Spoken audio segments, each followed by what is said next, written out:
There came a presence that filled the air about her. It came so unexpectedly. It disturbed the autumn leaves, it fluttered in her hair. The presence was bleak and strange, and it came from behind. Claudia looked over her shoulder and heaved back her flowing locks. She stole a glance, and at last she slowly turned around. She kept herself close to her father's tomb, giving her an essence of perhaps sanctuary and refuge, as any being would need when faced with the unknown. The consternation was so daunting for her, it made her breath catch in her throat and she quivered with fear. Her hands clasped tightly to the stone, her knuckles turned fair white, and then it appeared to her. She saw it at last. There stood at the threshold of the mausoleum is this tall, beautiful creature. It was the figure of a man of great stature. His skin was fair and pale, and his presence invoked discomposure to the girl. However, it was presently followed by fear when she saw the pair of black things behind the man. 2 dark wings towered above him, and she felt light from the fear. On his head he was crowned with these black billows of hair, like the graceful strokes of an inked quill, fell to his shoulders. She turned her sight away when it nearly fell upon the forehead. She feared most of all to see his face. "Be not afraid."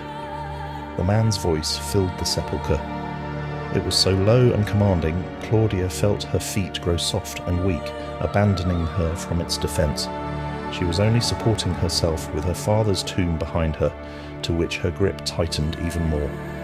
"Be not afraid," the voice whispered once again.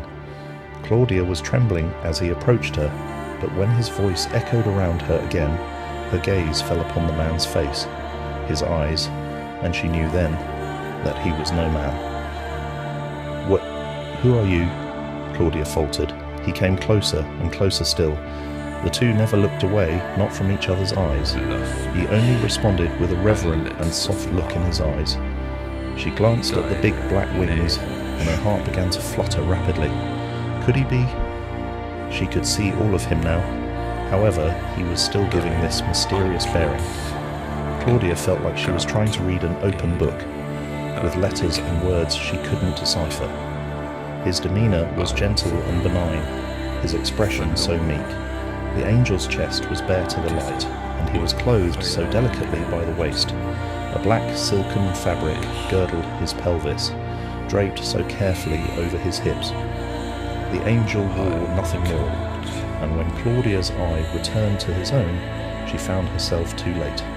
She was trapped between the angel and her father's tomb.